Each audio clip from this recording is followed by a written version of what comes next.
হে আমার হাবিব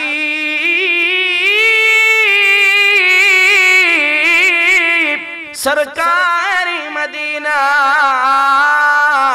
আমি আল্লাহ পাক আপনাকে দুনিয়ার জমিনে পাঠিয়েছি, ইরসাল করেছি বিল হুদা ওয়া দীনিল হক লিইয়ুযহিরাহু আলাদ দীনি কুল্লিহি ওয়ালাউ কারিহাল মুশরিকুন ওয়ালাউ কারিহাল কাফিরুন।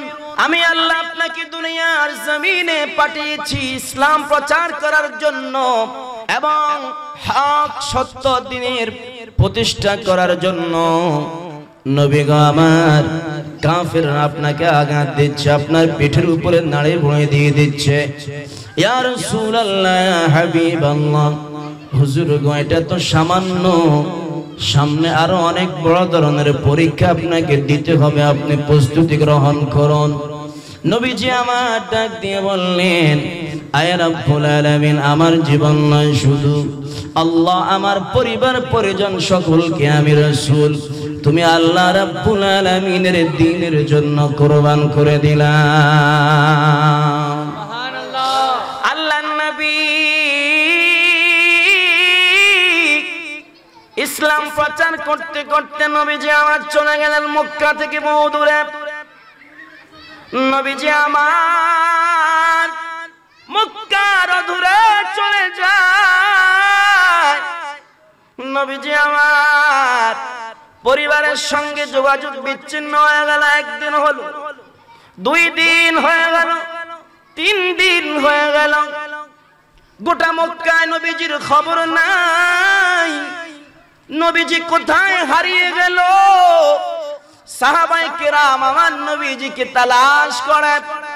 আবু বকর চোখের পানি ছেড়ে কান্দে, ওমর ফারুক আজম চোখের পানি ছেড়ে কান্দে, ওসমান গনি যুন্নুরাইন চোখের পানি ছেড়ে কান্দে, হযরত আলী কাররামাল্লাহু ওয়াজহাহুল কারীম চোখের পানি ছেড়ে কান্দে। হযরত আলী কাঁদতে কাঁদতে ঘরে আসলো। ফাতেমা ডাক দিয়ে বলে, আলী গো, ও আলী, আপনি কাঁদছেন কেন? বলে, ফাতেমা তুমি কি জানো না রাহমাতাল লিল আলামিন কে পাওয়া যাচ্ছে না? বলে, তাই নাকি? ও আলী, আমার বাবাকে বুঝি কাফিররা মেরে ফেলেছে। আলী রে, চলো আমরা আমার বাবার সন্ধানে বের হয়ে যাই। মা ফাতেমা যখন কান্দে, আলীও কান্দে। আলীর কান্নার আওয়াজ শুনে ইমাম হাসান হুসাইন দৌড়ে আসলো। মা গো, তুমি কাঁদছো কেন? ফাতেমা আরো জোরে কান্দে। ফাতেমা রাদিয়াল্লাহু তাআলা আনহার মুখ থেকে যখন কোনো জবাব পায় না, হযরত আলী কাররামাল্লাহু ওয়াজহাহুল কারীমের কাছে চলে যায়। বাবা গো, তুমি কেন কান্দো? হযরত আলী কাররামাল্লাহু ওয়াজহাহুল কারীম বলে, বাবা হাসান রে, ও বাবা হুসেন, তোমাদের নানা মুহাম্মদুর রাসূলুল্লাহ সাল্লাল্লাহু আলাইহি ওয়াসাল্লামের খবর নাই রে। আজকে 1 দিন হয়ে গেল, 2 দিন পার হলো, 3 দিন পার হতে লাগলো। হাসান হুসাইন বলে, ও বাবা আলী, ও মা ফাতেমা, আর দেরি করা যাবে না, চলো আমার নানা মুহাম্মদুর রাসূলুল্লাহ সাল্লাল্লাহু আলাইহি ওয়াসাল্লামের সন্ধানে বের হয়ে যায়। মাওলা আলী, ইমাম হাসান হুসাইন, মা ফাতেমা বের হয়ে গেলেন আমার নবীজির সন্ধানে। অন্যদিকে আবু বকর, ওমর, ওসমান রাদিয়াল্লাহু তাআলা রিদওয়ানুল্লাহি আনহুম আজমাইন গণ বের হয়ে গেলেন। একদিকে হাসান হুসাইন, মা ফাতেমা, আলী বের হলো, অন্যদিকে হযরত আবু বকর, ওমর, ওসমান বের হলো। দুইটা দল দুই দিকে গিয়ে আমার নবীকে খুঁজতে লাগলো। মা ফাতেমা, হযরত আলী, হাসান আর হুসাইন যখন বের হয়ে গেল, মানুষদেরকে জিজ্ঞেস করতে লাগলো, তোমরা কি মুহাম্মদুর রাসূলুল্লাহ সাল্লাল্লাহু আলাইহি ওয়াসাল্লামকে দেখেছো কিনা?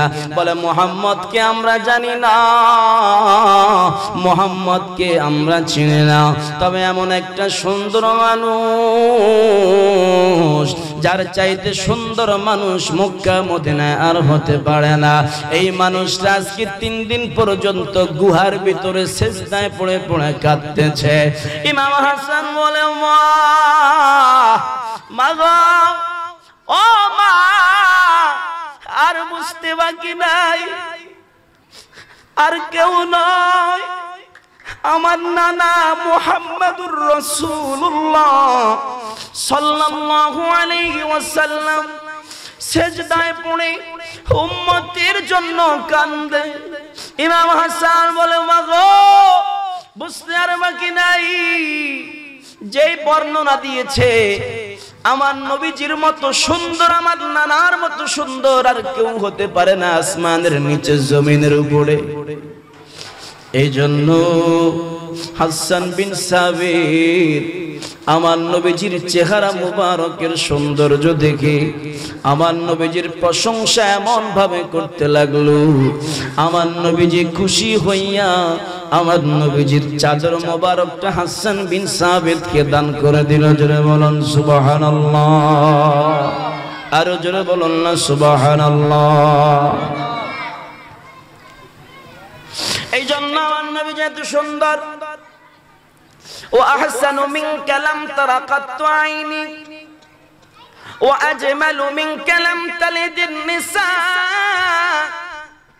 হাসান বিন সাবিত রাদিয়াল্লাহু তাআলা আনহুর জন্য একটি মিম্বার বানানো হলো। হাসান বিন সাবিত মিম্বারের উপরে দাঁড়াইয়া যায়। হাসান বিন সাবিত বলে, ও আহসানু মিনকা লাম তারা কাত্তু আইনি ইয়া রাসূলুল্লাহ। নবী গো, ও আহসানু মিনকা লাম তারা কাত্তু আইনি, আমি হাসান বিন সাবিত, আমার চোখে আপনি নবীর মতো এত সুন্দর মানুষ আর কখনো দেখি নাই। নবী গো, খোদার কসম, ওয়া আজমালু মিনকা লাম তালিদিন নিসা, এই দুনিয়ার জমিনে, আসমানের নিচে জমিনের উপরে কোন মা আপনি নবীর মতো এত সুন্দর সন্তান জন্ম দেয় নাই। জোরে বলুন সুবহানাল্লাহ। নবী যে শুধু সুন্দর তা নয়, হাসান বিন সাবিত বলে, খুলিকতা মুবাররাআম মিন কুল্লি আইবিন, আমার আল্লাহ আপনি নবীকে এমন ভাবে সৃষ্টি করলো, খুলিকতা মুবাররাআম মিন কুল্লি আইবিন, আসমানের নিচে জমিনের উপরে যত ত্রুটি আছে, যত অন্যায় আছে, যত অপরাধ আছে, সমস্ত অপরাধ থেকে আপনি নবীকে আল্লাহ মুক্ত করে সৃষ্টি করেছেন। শুধু তাই নয়, কাআন্নাকা কদ খুলিকতা কামা তাশাউ, ইয়া রাসূলুল্লাহ, আল্লাহ পাক আদম নবীকে বানাইলো, আদম নবীর চেহারাটা আমার আল্লাহ, আদম নবীর চেহারার নকশাটা আমার আল্লাহ নিজের ইচ্ছায় দিয়েছে। আল্লাহ ইব্রাহিম নবীকে সৃষ্টি করলো, ইব্রাহিম নবীর চেহারার ওই গঠনটা, নকশাটা আমার আল্লাহ নিজের ইচ্ছায় দিয়েছেন, নিজের আল্লাহর পছন্দ মতো দিয়েছেন। আল্লাহ ইউসুফ আলাইহিস সালাতু ওয়াস সালামকে সৃষ্টি করেছেন। ইউসুফ আলাইহিস সালামকে সৃষ্টি করার পরে ওই মিশরের সুন্দরী নারীরা ইউসুফ আলাইহিস সালাতু ওয়াস সালামকে দেখে আঙ্গুল কেটে ফেলেছে। ইউসুফ আলাইহিস সালাতু ওয়াস সালামের চেহারার সৌন্দর্যটাও আমার আল্লাহ নিজের ইচ্ছায় দিয়েছে। কিন্তু নবী গো, ও মায়ার নবীজি, কান্নাকা কদ খুলিকতা কামা তাশাউ, আমার আল্লাহ আপনি নবীর চেহারার সৌন্দর্যটা দিয়েছে আল্লাহর ইচ্ছায় নয়, আপনি নবীর চেহারার সৌন্দর্যটা দিয়েছে আপনি নবীর নিজের ইচ্ছায়। জোরে বলেন সুবহানাল্লাহ। ও মা,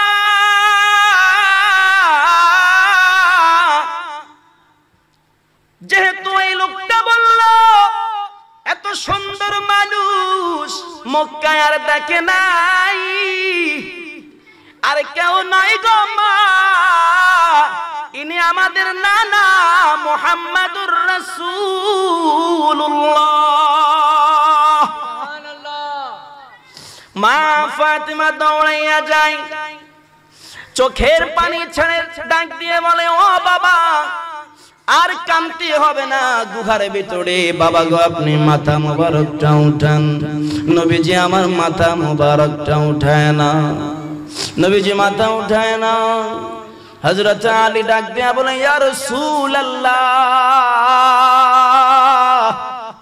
আপনি নবী তো বলেছেন আমি আলী হলাম আপনার কাছে হযরতে মুসা আলাইহিস সালাতু ওয়াস সালামের কাছে, হযরতে হারুন আলাইহিস সালাতু ওয়াস সালাম যে রকম আপনি নবীর কাছে আমি আলীও সেই রকম।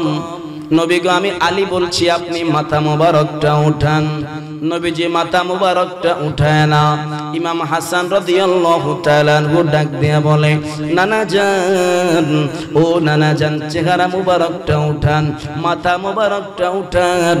আমার নবীজি মাথা মোবারকটা উঠায় না। ইমাম হুসাইন রাদিয়াল্লাহু তাআলা আনহু ডাক দিয়ে বলে, ও নানা জান আপনি মাথা মোবারকটা উঠান, আপনাকে আর কাঁদতে হবে না। আমার নবীজি মাথা মোবারক উঠায় না। আমার নবীজি সিজদায় পড়ে রব্বি হাবলি উম্মতি উম্মতি উম্মতি বলে কাঁদতেছেন। মা ফাতিমা চোখের পানি ছেড়ে ডাক দিয়ে বলে, বাবা বুঝতে পেরেছি। আলী ডাক দিয়েছে মাথা উঠাও নাই, ও বাবা হাসান ডাক দিয়েছে মাথা উঠাও নাই, হুসাইন ডাক দিয়েছে মাথা উঠাও নাই, আমি ফাতিমা ডাক দিয়েছি তুমি মাথা উঠাও নাই গো বাবা। বুঝতে পেরেছি, আর বুঝবো না কেন? আপনি নবী তো বলেছেন ফাতিমা তু বিদআতুম মিন্নি, আমার ফাতিমা আমি নবীর শরীরের একটি অংশ। ও বাবা খোদার কসম আমি ফাতিমা বুঝতে পেরেছি, আপনি কেন মাথা উঠান না? যান ও বাবা আমার, আপনার উম্মতের জন্য আমার হাসান হুসাইনকে শহীদ করে দিলাম। শুধু তাই নয়, হাসান হুসাইনের বাবা আলী কেউ আপনার উম্মতের জন্য ইসলামের জন্য শহীদ করলাম। যেরকম সুবহানাল্লাহ। বাবা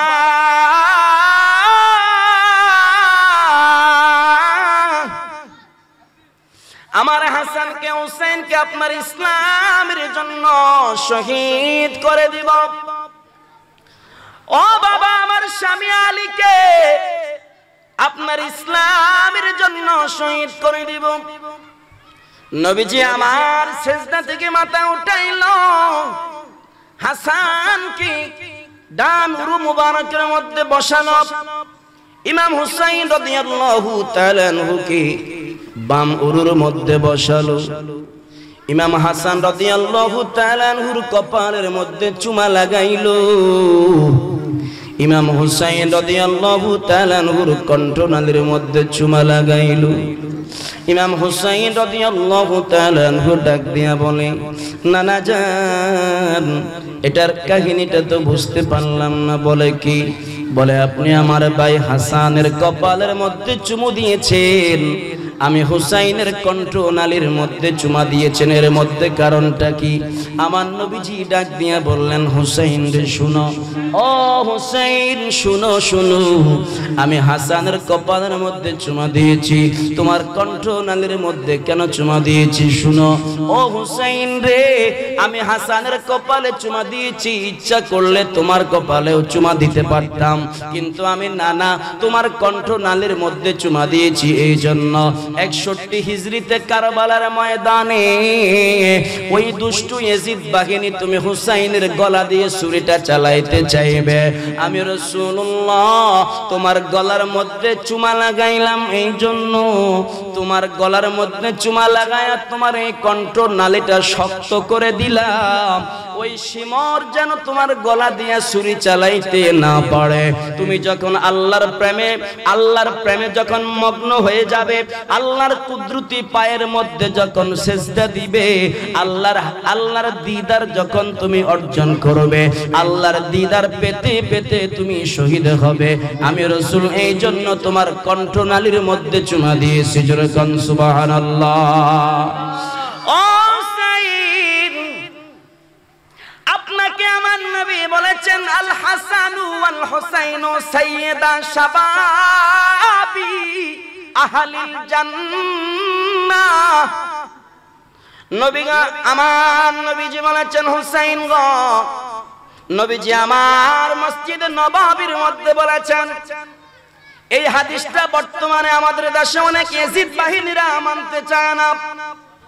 যদিও 1446 হিজরিতে বাংলাদেশে এখন ইয়াজিদ নাই, কিন্তু ইয়াজিদের পেতাত্তা, ইয়াজিদের উত্তরসূরি বাংলাদেশে এখনো আছে। তারা বলে এই হাদিসটাও নাকি জাল। তারা আবার বলতে চায় ইমাম হুসাইনের শাহাদাতে ইয়াজিদের কোনো হাত ছিল না। জোরে বলেন নাউজুবিল্লাহ। বলে ইমাম হাসান হুসাইন জান্নাতের সরদার হতে পারে না, এটা বানোয়াট হাদিস। দীপ্তি টিভি রেকর্ড করছেন, ইসলামিক মিডিয়া রেকর্ড করছেন। আপনারা যারা শুনতেছেন লাইভের মাধ্যমে রেকর্ড করতে পারেন। কিতাবের নাম মুসনাদে আহমদ শরীফ। মুসনাদে আহমদ, এই মুসনাদে আহমদ শরীফের মধ্যে নবীজির একজন সাহাবী হযরতে আবু সাঈদ খুদরি রাদিয়াল্লাহু তাআলা আনহু বর্ণনা করেছেন। আল মুআজামুল কাবীরের মধ্যে হযরতে আবু হুরায়রা রাদিয়াল্লাহু তাআলা আনহু থেকে হাদিসটা এসেছে। আবার আল মুআজামুল কাবীরের মধ্যে একই হাদিসটা হযরতে জাবের রাদিয়াল্লাহু তাআলা আনহু থেকে বর্ণনা এসেছে। আবার একই হাদিসটা আল জামিউস সগীরের মধ্যে 3802 নম্বর হাদিসটা 3802 নম্বর হাদিসের মধ্যে উল্লেখ করা হয়েছে। রাওয়াহুল বাজ্জারের মধ্যে হাদিসটা এসেছে, রাওয়াহুল হাকিমের মধ্যে হাদিসটা এসেছে, শুআবুল ঈমানের মধ্যে হাদিসটা এসেছে। হযরত আবু হুরায়রা রাদিয়াল্লাহু তাআলা আনহু বলছেন, হাদা হাদিসুন হাসানুন সহিহুন, এই হাদিসটা হলো সহিহ। মুসনাদে আহমদের মধ্যে, বিশেষ করে আপনার বুখারী শরীফের মধ্যে হাদিসটা এসেছে। এই হাদিসটা ওয়াহাবি বলেন, সুন্নি বলেন, সবাই জুমার দিন দ্বিতীয় খুতবার মধ্যে এই হাদিসটা পড়ে। হাদিসটা হলো আল হাসান ওয়াল হুসাইনু সাইয়্যিদা শাবাবি আহলিল জান্নাহ। এই হাদিসের অর্থ হলো ইমাম হাসান আর হুসাইন জান্নাতি যুবকদের সরদার হবে। ফাতিমাতু বিদআতুম মিন্নি, ফাতিমাতু সাইয়্যিদাতু নিসাই আহলিল জান্নাহ।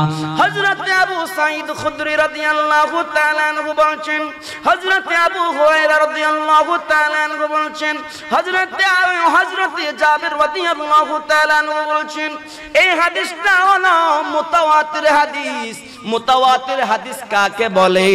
মুতাওয়াতির হাদিস তা ওই হাদিসকে বলে যে হাদিসটা অসংখ্য রাবী বর্ণনা করেছেন, রওয়ায়াত করেছেন, অসংখ্য রাবী রওয়ায়াত করেছেন। যে হাদিসটা আমার নবী বর্ণনা করার পরে আমার নবীর মুখ থেকে সরাসরি অধিকাংশ সাহাবীরা শুনেছেন। আবার ওই হাদিসটা অধিকাংশ সাহাবায়ে কেরাম আবার অধিকাংশ সাহাবায়ে কেরামকে শুনিয়েছেন। এটাকে বলা হয় মুতাওয়াতির হাদিস। এই মুতাওয়াতির হাদিসের মধ্যে প্রমাণিত হয় আমার নবীজি বলেছেন, যে সমস্ত বাচ্চারা মায়ের গর্ভ থেকে মৃত হয়ে দুনিয়ার জমিনে আসে, অথবা যে সমস্ত বাচ্চারা বালেগ হওয়ার আগে দুনিয়ার জমিন থেকে বিদায় নিয়ে চলে যায়, ওই সমস্ত যুবক সন্তানগুলার সরদার হবে হযরত ইমাম হাসান আর হুসাইন। জোরে কোন সুবহানাল্লাহ।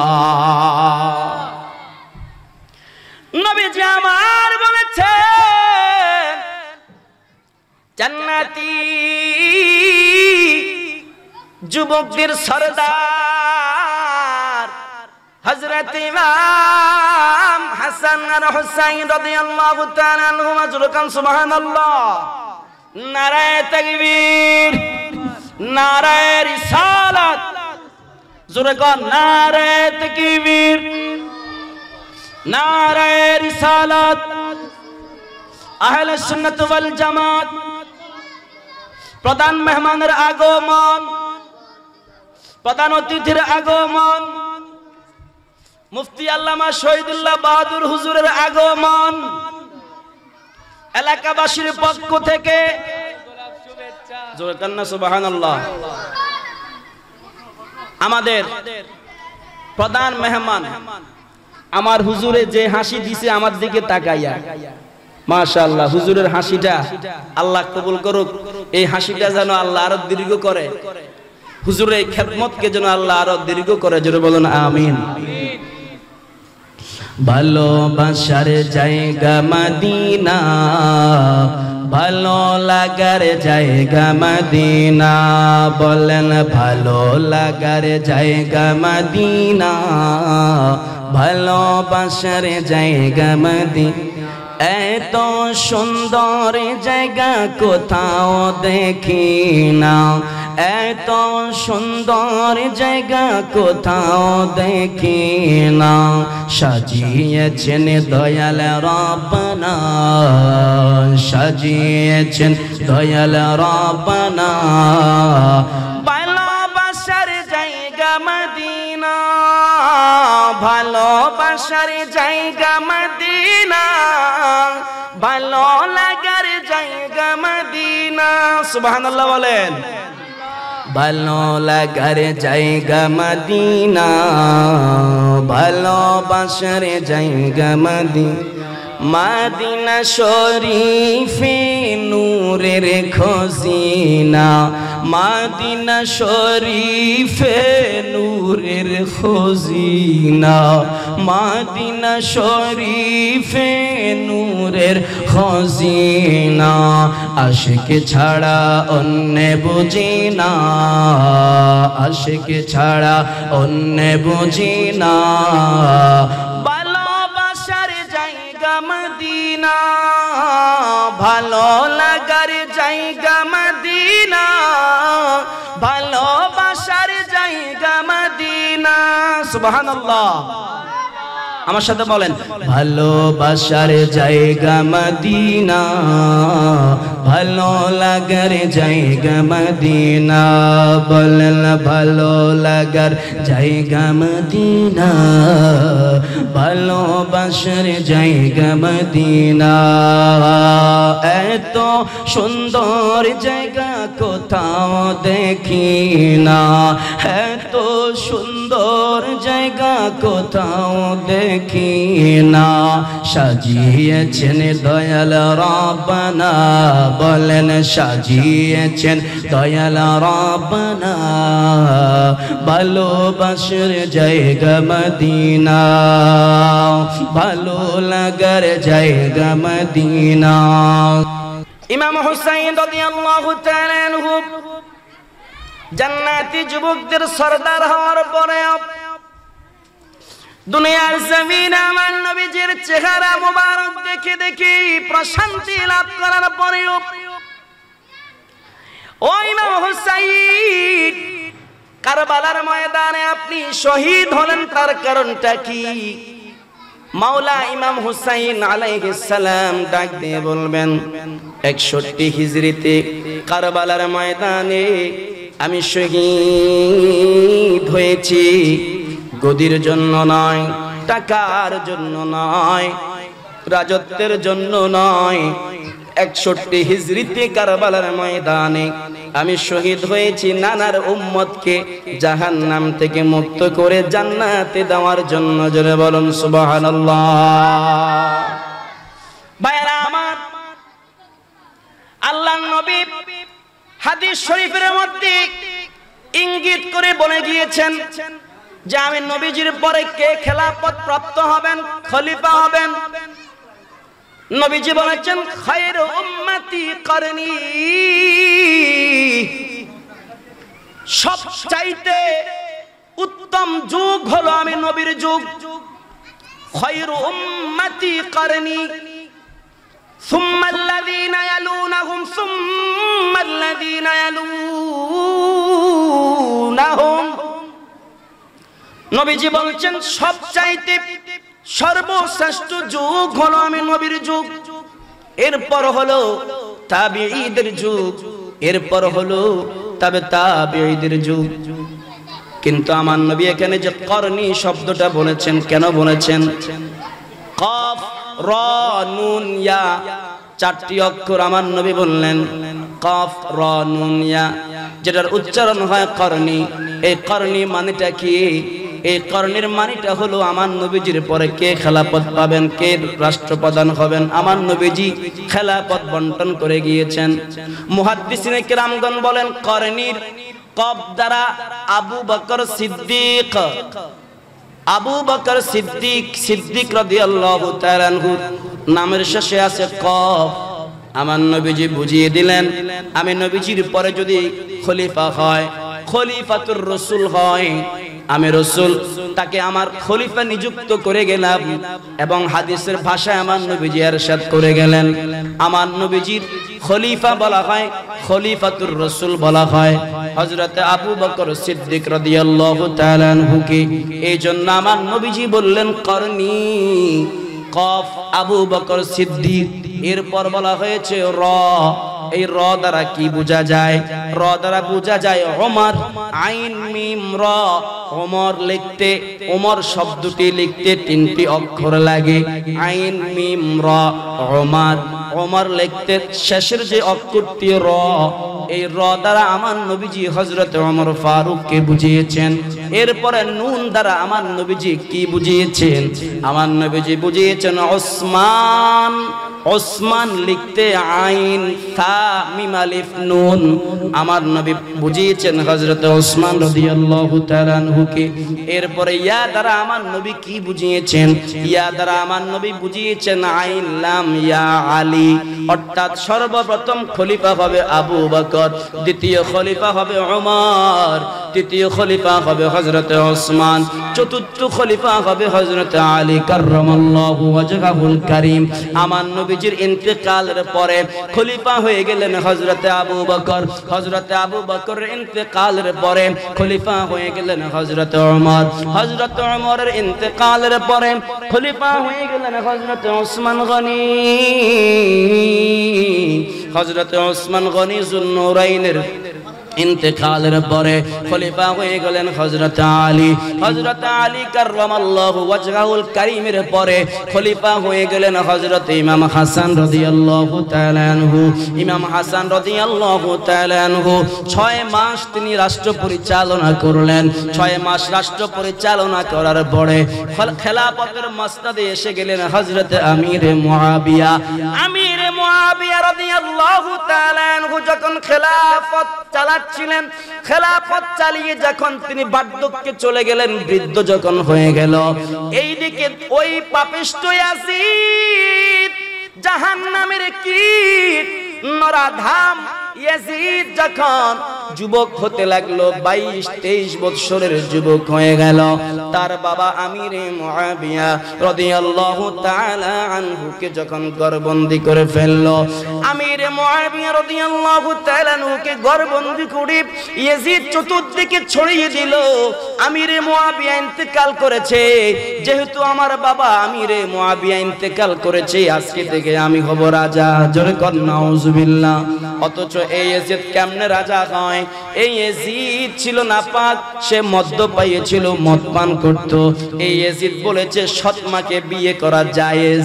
এই ইয়াজিদ বলেছে নামাজের দরকার নাই, অথচ সে নামাজ নিজে পড়তো না, সে নিজে মদ পান করত। অথচ এই মদের ব্যাপারে আমার নবীজি কি বলেছেন? যেই নাপাক ইয়াজিদ, এই ইয়াজিদের পক্ষে কিছু মানুষ বর্তমানে আমাদের দেশে ছাপাই গায়, বলে ইমাম হুসাইনের শাহাদাতের জন্য ওই ইয়াজিদের কোনো হাত ছিল না। আবার অনেকে এইভাবে ছাপাই গায়, যদি ইমাম হুসাইন আলাইহিস সালাতু ওয়াস সালাম কারবালার ময়দানে যদি ওই ইয়াজিদের হাতে যদি তিনি বায়াত নিতেন, ইয়াজিদের হাতে বায়াত নিলে তাহলে ইমাম হুসাইন রাদিয়াল্লাহু তাআলা আনহুকে শাহাদাত হতে হতো না। তারা এই কথা বলে ইমাম হুসাইন রাদিয়াল্লাহু তাআলা আনহুর উপরে দোষ চাপাতে চায়। অথচ ওই পাপিষ্ঠ ইয়াজিদ কেমন নাপাক ছিল, সে মদ পান করত। আর যারা মদ পান করে তাদের ব্যাপারে আমার নবীজি কি বলেছেন? আমার নবীজি বলেছেন সালাসাতুন লা ইয়াদখুলুনাল জান্নাতা আবাদা আবাদা। নবীজি বলেছেন 3 শ্রেণীর মানুষ কোনদিন জান্নাতে যাবে না। 3 শ্রেণীর মানুষের জন্য জান্নাত আমার আল্লাহ আবাদান, অনাদিকাল অনির্দিষ্ট কালের জন্য আমার আল্লাহ রাব্বুল আলামিন হারাম করে দিয়েছেন। 3 শ্রেণীর জন্য, 3 শ্রেণীর ব্যক্তির জন্য জান্নাতটা হারাম হয়ে যায়। 1 নাম্বার হলো আদ-দাইয়ুস। আদ-দাইয়ুস দাইয়ুস কাকে বলে? দাইয়ুস তাকে বলে যার মেয়ে বেপরদা চলে কিন্তু সে তার মেয়েকে শাসন করে না। বর্তমান যুগে ওয়েস্টার্ন ড্রেস আছে, কত ধরনের নাম আছে, ফাঁকি ড্রেস, কুত্তা ড্রেস, বিলাই ড্রেস, কত ধরনের নাম আছে পোশাকের নাম। এমন ভাবে পোশাক পরে আমাদের মা বোনেরা, আমাদের মা বোনদের গঠন সবকিছু স্পষ্ট করে বোঝা যায়। এমন পাতলা জামা পরিধান করে আমাদের মা বোনেরা, যে তাদের দেহের অঙ্গগুলি বেগানা পর পুরুষরা আপনার দেখতে পাচ্ছে, এই ধরনের মা বোনেরা দায়ুস হয়ে যাবে। আবার যেই এই মা বোনদেরকে যারা শাসন করবে না, ওই বোনদের, ওই মেয়েদের বাবারা দায়ুস হয়ে যাবে, ওই মেয়েদের ভাই দায়ুস হয়ে যাবে, ওই মেয়েদের বড় সন্তানটা দায়ুস হয়ে যাবে। এই জন্য আমার নবীজি বলেছেন আদ-দাইয়ুসু লা ইয়াদখুলুল জান্নাহ, দাইয়ুস কোনদিন জান্নাতে যাবে না। এরপর আমার নবীজি বলেছেন ওয়ার ওয়াজিলাতু মিনান নিসাই, ওয়ার ওয়াজিলাতু মিনান নিসাই, দুই ধরনের দাইয়ুস জান্নাতে আপনার যাবে না, জান্নাত তাদের জন্য হারাম হয়ে যাবে। এক ধরনের দাইয়ুস হলো যারা বেপরদা হয়ে চলে কিন্তু তাদের অভিভাবকরা তাদেরকে কিচ্ছু বলে না। আবার ওই ধরনের মহিলারা জান্নাতে যাবে না, জান্নাত তাদের জন্য হারাম হয়ে যাবে। যে সমস্ত মহিলারা তাদের সৌন্দর্যটা স্বামী ছাড়া বেগানা পুরুষের কাছে, বেগানা পুরুষের সামনে উপস্থাপন করেছে, এই ধরনের মহিলারা কোনোদিন জান্নাতে যাবে না। জোরে বলেন নাউজুবিল্লাহ। 3 নাম্বার হলো আমার নবীজি বলেছেন আম্মা মুদমিনুল খামরি ওয়া মুদমিনুল খামরি, নবীজি বলেছেন ওই সমস্ত শরাব পানকারী, মদ্যপায়ী, মদ পানকারীরা কোনোদিন জান্নাতে যাবে না। যারা মদ পান করে নেশাগ্রস্ত হইয়া বউ পিটায়, মারে পিটায়, এরকম মধুটি আপনাদের উত্তর মোহরা নাই, কিন্তু আমাদের উত্তরবঙ্গে অনেক আছে, কথা কোন ঠিক নি। মদ খাইয়া বউরে কয় মা বালা সুসনি, বউ কয় আরে বেকল আমি তোর মা না, আমি তোর বউ। ওই মধুটি কয় আমি যে তোরে মা ডাকছি এটা আমার দাবি না, এটা হইল আমার বোতলের দাবি। ঠিক কিনা বলেন? আমি তোকে মা ডাকছি এটা আমি বলতে চাই না, আমার বোতলে বলাইছে। অথচ এই মধুটি জানে না। ওয়া মুদমিনুল খামার, নবীজি বলেছেন 3 শ্রেণীর ব্যক্তি জান্নাতে যাবে না, জান্নাত তাদের জন্য হারাম। আদ-দাইয়ুসু লা ইয়াদখুলুল জান্নাহ ওয়া রাজুলাতুন নিসা ওয়া মুদমিনুল খামার, মদ পানকারী জান্নাতে যাবে না। অথচ ইয়াজিদ মদ পানকারী ছিল, মদ পান করত। বর্তমান যুগে কিছু ঘোমটা মৌলবী বের হয়েছে, মসজিদের মিনারায় আল্লাহর ঘরে বৈশা পর্যন্ত ইয়াজিদের সাফাই গায়, বলে ইয়াজিদ নাকি দৈনিক 200 রাকাত নফল নামাজ পড়তো। জোরে কোন নাউজুবিল্লাহ। ভাইরা আমার, বন্ধুরা আমার, ইয়াজিদ মদ পান করে নেশাগ্রস্ত হইয়া, মসনদের লোভী হইয়া আওলাদ রাসূলের গলার মধ্যে ছুরি চালায়া দিল। ওই ইয়াজিদ কুফার গভর্নর উবাইদুল্লাহ বিন জিয়াদের মাধ্যমে চক্রান্ত করে ইমাম হুসাইনের কাছে চিঠি লিখলো, চিঠি পাঠাইলো। ইমাম হুসাইন আসরের নামাজ পড়ে মসজিদের মধ্যে বসে আছেন। হঠাৎ করে একজন বার্তাবাহক বার্তা নিয়ে আসলো, চিঠি নিয়ে আসলো। একটা নয়, দুইটা নয়, 700 চিঠি যখন মাওলা ইমাম হুসাইন আলাইহিস সালামের কাছে জমা হয়ে গেল, তারা চিঠির মধ্যে অনেকভাবে আকুতি মিনতি করলো, এটা ছিল তাদের কৌশল। কিন্তু সর্বশেষ যে চিঠিটা দিল, এই চিঠিটা পড়ে ইমাম হুসাইন আর স্থির থাকতে পারলেন না। তারা চিঠির মধ্যে কৌশল করে লিখলো, ও ইমাম হুসাইন, আপনি যদি কুফা নগরীতে না আসেন, কাল কিয়ামতের ময়দানে আমরা যদি জাহান্নামে যাই পাপের কারণে, আমরা আপনার নানার কাছে, আপনার নানার আদালতে আমরা নালিশ করব। ও নবীজি, আপনার নাতি হুসাইনকে বলেছিলাম আমাদেরকে তওবা করায়া, কালিমা পড়ায়া, আমাদেরকে মুসলমান বানানোর জন্য চিঠি পাঠিয়েছি, 700 চিঠি পাঠিয়েছি, আপনার নাতি হুসাইন আসতে চাই নাই। আমি হুসাইন কি জবাব দিব হাসরের ময়দানে? আমার নানার সামনে আমার চেহারাটা কেমনে দেখাবো? ইমাম হুসাইন বলে আমি যাব। ইমাম হুসাইন রাদিয়াল্লাহু তাআলা আনহুর একজন প্রেমিক ছিল, যার নাম হলো মুসলিম বিন আকিল রাদিয়াল্লাহু তাআলা আনহু। মুসলিম বিন আকিল রাদিয়াল্লাহু তাআলা আনহু দাঁড়িয়ে গেলেন, দাঁড়িয়ে যাইয়া বললেন, ও হুসাইন আলাইহিস সালাম, এই কুফাবাসীর আচরণ বড় খারাপ। এই কুফাবাসীর মুখের কথা মিষ্টি কিন্তু অন্তরে বিষ। এই কুফাবাসী আপনার বাবা আলীর সঙ্গে ভালো আচরণ করে নাই। ওই ইমাম হুসাইন, আপনি কুফা নগরীতে যাবেন না। আপনি কুফা নগরীতে যাবার আগে আমি মুসলিম বিন আকিল একটু কুফা নগরীতে যেতে চাই। বলে ঠিক আছে, তুমি যাও। ইমাম মুসলিম বিন আকিল রাদিয়াল্লাহু তাআলা আনহু কুফার উদ্দেশ্যে রওনা হয়েছেন। ইমাম মুসলিম বিন আকিল যখন কুফার উদ্দেশ্যে রওনা হলো, ইমাম হুসাইন রাদিয়াল্লাহু তাআলা আনহুর পক্ষ হয়ে মুসলিম বিন আকিল যখন রওনা হয়, ইমাম মুসলিম বিন আকিলের দুইজন সন্তান ছিল। একজনের নাম হলো ইব্রাহিম, আরেকজনের নাম হলো মুহাম্মদ। মুসলিম বিন আকিলের স্ত্রী ইন্তেকাল করলো। ইমাম মুসলিম বিন আকিল গাঠুরি নিয়ে, ব্যাগ ভর্তি জামা কাপড় নিয়ে, আসবাবপত্র নিয়ে যখন রওনা হয়েছে, ইব্রাহিম ও মুহাম্মদ ডাক দিয়ে বলে, ও বাবা মুসলিম বিন আকিল, কোথায় যাও? বলে আমার ভাই ইমাম হুসাইনের পক্ষে জিহাদ করার জন্য কুফা নগরীতে যাচ্ছি। ওই ইব্রাহিম আর মুহাম্মদ চোখের পানি ধরে রাখতে পারে না, ডাক দিয়ে বলে, বাবা মুসলিম বিন আকিল, আপনার কাছে আবেদন, আপনি আমাদেরকে রেখে যাবেন না। আমাদের মা ইন্তেকাল করেছে। ও বাবা, বাবা গো, আপনি যদি আমাদেরকে রেখে চলে যান, আমাদেরকে কে লালন পালন করবে? আপনি আমাদেরকেও নিয়ে যান।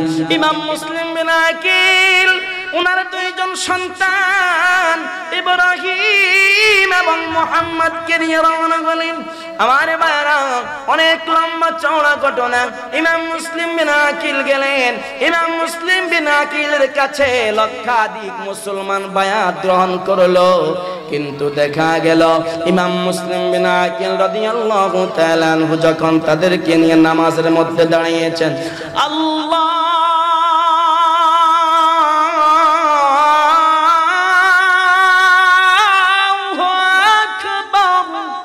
ইমাম মুসলিম বিন আকিল আল্লাহু আকবার বলে হাত বাঁধলো, রুকু করলো, সিজদা করলো, তাসবিহ পড়লো, সব কিছু যখন পড়লো, ইমাম মুসলিম বিন আকিল ডান দিকে সালাম ফিরালো, আসসালামু আলাইকুম ওয়া রাহমাতুল্লাহ।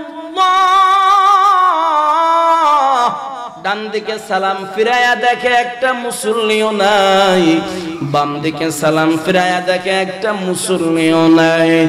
ওই কুফাবাসী ইমাম মুসলিম বিন আকিল রাদিয়াল্লাহু তাআলা আনহুকে শহীদ করে দিল, ওনার দুইজন সন্তানকেও শহীদ করে দিল। আমার ভাইয়েরা, কিছুদিন পরে ইমাম হুসাইন রাদিয়াল্লাহু তাআলা আনহু রওনা হয়েছেন। আমার যুবক ভাইয়েরা, বন্ধুরা, বাবাজিরা রে, কারবালার দিনের ঘটনা। ইমাম হুসাইন রাদিয়াল্লাহু তাআলা আনহু ওনার একজন সন্তান, দুধের সন্তান, ইমাম আলী আসগর 6 মাসের দুধের সন্তান। ওই কারবালার প্রান্তরে কুফাবাসীরা ফুরাত নদীর পানিগুলি আওলাদে রাসূলদের জন্য বন্ধ করে দিয়েছে। যেই পানিগুলি কাক খায়, যেই পানি পাখিতে খায়, যেই কুফার ওই ফুরাত নদীর পানি কুকুরে খায়, বিড়ালে খায়, কাকে খায়, কিন্তু ওই ফুরাত নদীর পানিগুলি আওলাদে রাসূলদের জন্য বন্ধ করে দিল। ইমাম হুসাইনের স্ত্রী শাহরবানু ডাক দিয়া বললেন, ও হুসাইন, যদি শত্রুতা থাকে ইয়াজিদ বাহিনীর সঙ্গে আপনার সঙ্গে থাকতে পারে, এই 6 মাসের দুধের সন্তান আলী আসগরের সঙ্গে তো কোনো শত্রুতা নাই। ও হুসাইন একটু যান না, আমার এই 6 মাসের দুধের সন্তান আলী আসগরকে নিয়ে যান, যদি তাদের অন্তরে দয়া হয় মায়া হয় একটু পানি তারা দিতেও পারে। ইমাম হুসাইন রাদিয়াল্লাহু তাআলা আনহু ইমাম আলী আসগরকে নিয়ে চলে গেলেন ওই ইয়াজিদ বাহিনীর কাছে, যাইয়া বলে ও ইয়াজিদ বাহিনীরা, যদি শত্রুতা থাকে আমার সঙ্গে থাকতে পারে, আমার এই সন্তানটাকে তোমরা একটু পানি দিয়ে দাও। একজন ইয়াজিদ বাহিনী বলল পানি দেব বড় কথা, আমরা শুনেছি তোমার সন্তান আলী আসগরের চেহারাটা আখির জামানার নবী মুহাম্মদুর রাসূলুল্লাহ সাল্লাল্লাহু আলাইহি ওয়াসাল্লামের চেহারার মতো। ও হুসাইন তাকে একটু ভালো করে দেখাও, তাকে আমরা দেখে একটু পানি দিয়ে দেব। ইমাম হুসাইন রাদিয়াল্লাহু তাআলা আনহু ইমাম আলী আসগরকে হাতে নিয়ে মাথার উপরে যখন তুলে ধরলো, ইয়াজিদ বাহিনী পানি দিবে দূরের কথা, ওই আলী আসগরকে টার্গেট করে একটা তীর যখন মেরে দিল, ইমাম আলী আসগরের বক্ষ বিদীর্ণ হয়ে গেল, ওই তীরটা বুক দিয়ে ঢুকে গেল, ঝাঁঝরা করে পিঠ দিয়ে বের হয়ে গেল। ইমাম আলী আসগর হা করলেন, আবার মুখটা বন্ধ করলেন, তাকাইয়া দেখে আলী আসগর দুনিয়ার জমিন থেকে বিদায় নিয়েছেন। কিন্তু ইমাম হুসাইন বলে, ও দুনিয়ার মানুষ তোমরা শুনে রাখো, সারা বৎসর ইয়াজিদ বাহিনীরা বলবে, সারা বৎসর ওহাবিরা বলবে, সারা বৎসর খারিজিরা বলবে, ওই ফোরাত নদীর তীরে কুফা নগরীতে পানির জন্য আওলাদ রাসূল শাহাদাত বরণ করেছে। ও দুনিয়ার মানুষ শুনে নাও, পানির জন্য আওলাদ রাসূল শহীদ হয় নাই। আমি ইমাম হুসাইন দেখেছি, আমার সন্তানের ওই বুক দিয়ে তীরটা ঢুকে পিঠ দিয়ে যখন বের হয়েছে, আমি হুসাইন স্বচক্ষে দেখতে পাইলাম আমার নানা মুহাম্মদুর রাসূলুল্লাহ সাল্লাল্লাহু আলাইহি ওয়াসাল্লাম সোনালী রঙের একটা পেয়ালা করে হাউজে কাউসারের পানি এনে আমার 6 মাসের দুধের সন্তান আলী আসগরের মুখের মধ্যে দিয়ে দিল। জোরে বলেন সুবহানাল্লাহ। কারবালার করুণ কাহিনী কেমনে বলা যায়, কারবালার করুণ কাহিনী কেমনে বলা যায়, নবীর আওলাদ শহীদ করলো, নবীর আওলাদ শহীদ করলো নিষ্ঠুরে জিদরা, কারবালার করুণ কাহিনী কেমনে বলা যায়, কারবালার করুণ কাহিনী কেমনে বলা যায়, নবীর আওলাদ শহীদ করলো, নবীর আওলাদ শহীদ করলো নিষ্ঠুরে জিদরা,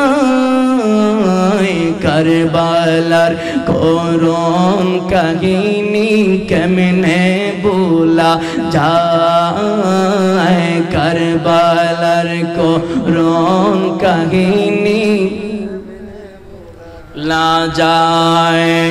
মা ফাতিমার কান্নার সুরে বিষব বনে হায় হায় করে, বিষব বনে হায় হায় করে, মা ফাতিমার কান্নার সুরে বিষব বন হায় হায় করে, বিষব বন হায় হায় করে, কাঁদেন নবী আকাতরে, কাঁদেন নবী আকাতরে, শুয়ে রাওয়া যায়, কারবালার করুণ কাহিনী কেমনে বলা যায়, কারবালার করুণ কাহিনী কেমনে বলা যায়, নবীর আওলাদ শহীদ করলো,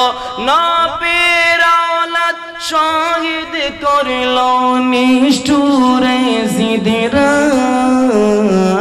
কারবালার করুণ কাহিনী কেমনে বলা যায়, কারবালার করুণ কাহিনী কেমনে বলা যায়। আমার বন্ধুরা, হযরত ইমাম হুসাইন রাদিয়াল্লাহু তাআলা আনহু আলী আসগরের ওই দেহ মোবারকটা নিয়ে শাহরবানুর কাছে চলে গেলেন। শাহরবানু রে, তোমার সন্তানকে পানি পান করাতে পারলাম না, যদিও ফোরাত নদীর পানি পান করাতে পারলাম না, মনে রেখো রে শাহরবানু, আমি নবীজির আওলাদ, আমি জান্নাতি যুবকদের সরদার, আমার কথাটা তুমি শুনে রাখো। আমি হুসাইন স্বচক্ষে দেখেছি আমার সন্তানটা যখন তীর মারার কারণে যখন জিহ্বাটা বের করে দিয়েছি, আমি দেখেছি আমার নানা রহমাতাল লিল আলামিন জান্নাতি হাউজে কাউসারের পানি আইনা আমার সন্তান আলী আসগরের মুখের মধ্যে দিয়েছে। জোরে বলেন সুবহানাল্লাহ। আলী আসগর শহীদ হয়ে গেল। এবার ডাক দিয়া বলে, আলী আকবর ডাক দিয়া বলে, বাবা হুসাইন, ও বাবা হুসাইন, আমাকে পাগড়ি পরিধান করায়া দাও। ইমাম হুসাইন ইমাম আলী আকবর কি পাগড়ি পরিধান করাই দিলেন। ইমাম আলী আকবর তিনিও শহীদ হয়ে গেলেন। ইমাম আলী আসগর শহীদ হয়ে গেল। ইমাম হাসান রাদিয়াল্লাহু তাআলা আনহুর সন্তান ইমাম কাসেম রাদিয়াল্লাহু তাআলা আনহু তিনিও শহীদ হয়ে গেলেন। শহীদ হওয়ার পরে ইমাম হুসাইন তিনি ওযু করলেন। ওযু করে 2 রাকাত নামাজ পড়লেন। এক হাতের মধ্যে তরবারি নিলেন। কিতাবের মধ্যে পাওয়া যায় ইমাম হুসাইন রাদিয়াল্লাহু তাআলা আনহু যে তরবারিটা তিনি নিয়েছেন, ওই তরবারিটা ছিল 22 হাত লম্বা তরবারি। 22 হাত লম্বা তরবারি ইমাম হুসাইন রাদিয়াল্লাহু তাআলা আনহু নিলেন। এক হাতে কোরআন নিল, এক হাতে তরবারি লইয়া ইমাম হুসাইন রাদিয়াল্লাহু তাআলা আনহু কারবালার ময়দানে ইয়াজিদ বাহিনীর উপরে তিনি ঝাঁপিয়ে পড়লেন, যুদ্ধ করতে আরম্ভ করলেন। 22,000 ইয়াজিদ বাহিনী থেকে ইমাম হুসাইন রাদিয়াল্লাহু তাআলা আনহু 700 ইয়াজিদ বাহিনীকে তিনি হত্যা করে ফেললেন। হত্যা করতে করতে ইমাম হুসাইন যখন ক্লান্ত হয়ে গেলেন, তিনি যখন পরিশ্রান্ত হয়ে গেলেন, ইমাম হুসাইন কাহিল হয়ে গেলেন। ইমাম হুসাইন রাদিয়াল্লাহু তাআলা আনহু মাটির মধ্যে পড়ে গেল। মাটির মধ্যে পড়ে যাবার পরে ওই পাপিষ্ঠ জাহান্নামের কুকুর শিমরটা দৌড়াইয়া আসলো। দৌড়াইয়া আসা ইমাম হুসাইন রাদিয়াল্লাহু তাআলা আনহুর ওই বুক মুবারকের উপরে উঠে বসে গেল। ইমাম হুসাইন রাদিয়াল্লাহু তাআলা আনহু ডাক দিয়া বলে, শিমর রে, আমাকে একটু পরে তুমি শহীদ করে দিবা, এতে কোনো সন্দেহ নাই, কারণ আমার নানা কোনোদিন মিথ্যা কথা বলতে পারে না। আমার নানা বলে গেছে 61 হিজরিতে কারবালার ময়দানে মুহররমের 10 তারিখে ওই কারবালার প্রান্তরে আমার নাতিকে শহীদ করবে। যে লোকটা আমার নাতিকে শহীদ করবে, আমার নাতির গলার মধ্যে ছুরি চালাবে, ওই লোকটা হবে জাহান্নামের একটা কুকুর। হে শিমর রে, আমার নানা বলে গিয়েছে 10 মুহররম 61 হিজরিতে কারবালার প্রান্তরে আমি হুসাইন শহীদ হব। শিমর রে, কিছুক্ষণের মধ্যে তুমি আমাকে শহীদ করে দিবে, এতে কোনো সন্দেহ নাই। ও শিমর রে, তোর কাছে আমার একটা আবেদন। বলে, কি আবেদন? বলে, আবেদনটা হলো আমাকে তুমি 2 রাকাত নামাজ পড়ার সুযোগ দাও। শিমর বলে, তোমাকে কোনো ধরনের সুযোগ দেওয়া যাবে না। ইমাম হুসাইন চোখের পানি ছেড়ে দিয়ে বলে, ও শিমর রে, আমি আওলাদ রাসূল নবীর নাতি। ও শিমর রে, ও শিমর রে, ওই হাসরের ময়দানে যখন তৃষ্ণার্ত হয়ে যাইবা, যখন আমার নানা জানের কাছে পানি চাইবা, জান্নাতি মানুষগুলি যখন পানি চাইবে, জাহান্নামী মানুষগুলি যখন পানি চাইবে, হাসরের ময়দানে সবাই তো পানি চাইবে, কিন্তু পানিগুলা কে পান করাবে জানোস নি? ও শিমর রে, আমার আল্লাহ কোরআনে বলে দিয়েছেন, ইন্না আ'তাইনাকাল কাউসার, আয় কাসীরান খায়রান, আয় খায়রান কাসীরান। আমার আল্লাহ বলেছে, ও আমার বন্ধু, ও আমার হাবিব গো, আমি আল্লাহর সৃষ্টি জগতের মধ্যে যত কল্যাণ আছে সমস্ত কল্যাণগুলি আমি আল্লাহ আপনি নবীকে দান করে দিয়েছি। ও শিমরে, আমার আল্লাহর কোরআনের ভাষা অনুযায়ী হাউজে কাউসারের মালিক যদিও আল্লাহ বানাইছে, আল্লাহ কিন্তু মালিক আমার নবী। জান্নাত যদিও বানাইছে আল্লাহ, মালিক আমার নবী। শিমরে, যদি জান্নাতে যেতে চাও, যদি হাউজে কাউসারের পানি পান করতে চাও, শিমরে আমাকে 2 রাকাত নামাজ পড়ার সুযোগ দাও। ওই লুবি শিমর বলে, আমি তোমাকে শহীদ করে দিলে ইয়াজিদ আমাকে দিনার দিবে, টাকা দিবে, অন্যদিকে তোমাকে নামাজ পড়ার সুযোগ দিলে তুমি জান্নাত দিবা, তোমার নবীর কাছে আমার জন্য সুপারিশ করবা, হাউজে কাউসারের পানি পাবো। ওই লোভে শিমর বলে, ঠিক আছে তুমি 2 রাকাত নামাজ আদায় করো। ইমাম হুসাইন রাদিয়াল্লাহু তাআলা আনহু দাঁড়াইতে পারে না, এমন ভাবে বল্লম মারল, এমন ভাবে তীর মারল, ইমাম হুসাইন রাদিয়াল্লাহু তাআলা আনহুর হাঁটুর বাটিগুলি খুলে গেছে। ইমাম হুসাইন রাদিয়াল্লাহু তাআলা আনহু, ইমাম হুসাইন রাদিয়াল্লাহু তাআলা আনহুর কান মোবারকগুলি কেটে গেছে। ইমাম হুসাইন রাদিয়াল্লাহু তাআলা আনহুর নাক মোবারক কেটে গিয়েছে। ইমাম হুসাইন রাদিয়াল্লাহু তাআলা আনহুর চোখের মধ্যে আঘাত পেয়েছে, দাঁড়াতে পারে না, অনেক কষ্টে তিনি দাঁড়াইলেন। ইমাম হুসাইন কারবালার ময়দানে তিনি অনেক কষ্টে দাঁড়াইলেন। দাঁড়াইয়া আমার আল্লাহর দিকে চেহারাটা ঘুরায়, আকাশের দিকে চেহারাটা ঘুরাইয়া বলে, আল্লাহ, আল্লাহ গো, কিছুক্ষণের মধ্যে আমি হুসাইনের গলার মধ্যে ছুরি চালাইয়া দিবি। আল্লাহ, আমি না তোমার বন্ধুর নাতি, আল্লাহ গো, আমি না ওই হুসাইন, যেই হুসাইনের জন্য তুমি আল্লাহ জান্নাত থেকে আপেল পাঠাইছো। আল্লাহ, আমি না ওই হুসাইন, যেই হুসাইনের জন্য জান্নাত থেকে মিষ্টি পাঠাইছো। আল্লাহ, আমি না ওই হুসাইন, যেই হুসাইনের জন্য জান্নাত থেকে জান্নাতি কাপড় পাঠাইছো। আল্লাহ, ওই হুসাইন কিছুক্ষণের মধ্যে শহীদ হবে।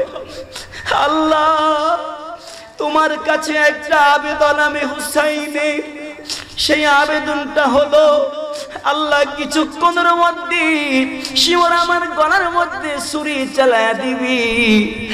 আপনি আল্লাহ বলেন, আমার এই শহীদের বিনিময়ে আপনি আমাকে কি দান করবেন? ইমাম হুসাইন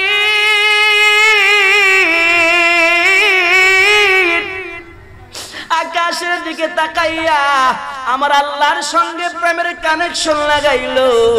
ইমাম হুসাইন আমার আল্লাহর কাছে ফরিয়াদ করতেছে, আল্লাহ, আমার শাহাদাতের বিনিময়ে তুমি কি দিবা? আল্লাহ, তুমি আমাকে জাযা কি দিবা? আমাকে প্রতিদান কি দিবা? এই কথা বলার পরে ইমাম হুসাইন নজর নয়নে কান্দে, মদিনার দিকে চেহারা মোবারকটা ঘুরাইয়া দিছে। নানা গো, ও নানা, আমাকে কাফিররা শহীদ করতে আসে নাই। নানা গো, আমাকে ইহুদিরা শহীদ করতে আসে নাই। লালা গো, আমি হুসাইনকে তারা শহীদ করবে যাদের মুখে এখনো তুমি নালার সুন্নত আছে। ও নালা, কিছুক্ষণের মধ্যে আমাকে তারাই শহীদ করে দিবে যাদের গায়ের মধ্যে তুমি নানার সুন্নত জামা আছে।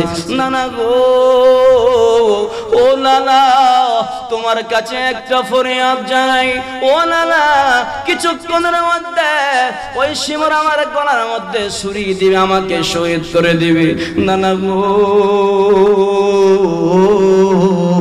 আমার আল্লাহ কোরআনের মধ্যে বলে দিয়েছেন, ইয়া আইয়ুহান নাবিয়্যু ইন্না আরসালনাকা শাহিদান ওয়া মুবাশশিরান ওয়া নাযীরা ওয়া দা'iয়ান ইলাল্লাহি বিইذনিহি ওয়া সিরাজাম মুনীরা। ও আমার নানা জান, নানা জান, নানা জান, আল্লাহ কোরআনে বলেছে, ও নবী আমার, আমি আপনাকে হাজির করে পাঠিয়েছি, আমি আপনাকে উপস্থিত করে পাঠিয়েছি। নানা, আমার আকীদা আছে, আমার বিশ্বাস আছে, তুমি যেখানে ইচ্ছা সেখানে যাইতে পারো। নানা গো, তোমার কাছে বেশি কিছু চাই না। ও নানা, ইউসুফ নবীর চেহারা দেখে মিশরের নারীর আঙ্গুল কেটেছে, খবর হয় নাই। তুমি নানা তো এত সুন্দর, তোমার চেহারা দেখে সাহাবায়ে কেরাম কলিজা কেটে দিয়েছে, খবর হয় নাই। ও নানা জান, কিছুক্ষণের মধ্যে শিমুর আমার গলার মধ্যে ছুরি দিবে, গর্দানে ছুরি দিবে, আমাকে শহীদ করে দিবে। নানা ওয়াদা দাও, তুমি আমার যেখানে আমাকে শহীদ করা হবে ওই জায়গার মধ্যে তুমি নানা উপস্থিত থাকবে কিনা? সুবহানাল্লাহ। কিতাবের মধ্যে পাওয়া যায় ইমাম হুসাইন আমার নবীজি রওজা মুবারকের দিকে ফিরে নবীজির কাছে ফরিয়াদ করে, নানা গো, ও নানা, আমাদের মা ফাতেমার ঘরের চুলায় 7 দিন পর্যন্ত আগুন জ্বলতো না। নানা গো, 3 দিন পর্যন্ত মা ফাতেমার ঘরের চুলায় আগুন নাই, পাতিলার মধ্যে খাবার নাই। ও নানা, আপনার চেহারা দেখলে 3 দিনের ক্ষুধার কথা ভুলে গেছি। নানা গো, আপনার চেহারা দেখলে 7 দিনের ক্ষুধার কথা ভুলে গেছি। ও নানা, 7 দিনের ক্ষুধার কথা ভুলে যাইতাম আপনার চেহারা দেখলে, 3 দিনের ক্ষুধার কথা ভুলে যাইতাম আপনার চেহারা দেখলে। এখন যদি আপনার চেহারা দেখি, নানা গো, শহীদ হওয়ার কষ্টটা ভুলে যাব। কিতাবের মধ্যে পাওয়া যায়, তারিখের কিতাবের মধ্যে পাওয়া যায়, ইমাম হুসাইন ফরিয়াদ করতে দেরি, আমার নবীজি রওজা মুবারক থেকে বাহির হইয়া ইমাম হুসাইন রাদিয়াল্লাহু তাআলা আনহুর পাশে এসে দাঁড়াতে আর দেরি করলো না। জোরে বলেন সুবহানাল্লাহ। আমার নবীজি ইমাম হুসাইন রাদিয়াল্লাহু তাআলা আনহুর জন্য কারবালার ময়দানে যদি আসতে পারে, আমার নবী যদি ওয়াইসুল করনির জন্য মদিনা থেকে ওয়াইসুল করনির করণ শহরে যেতে পারে, এই বাংলার জমিনে আমার নবী আসতে পারে কি পারে না?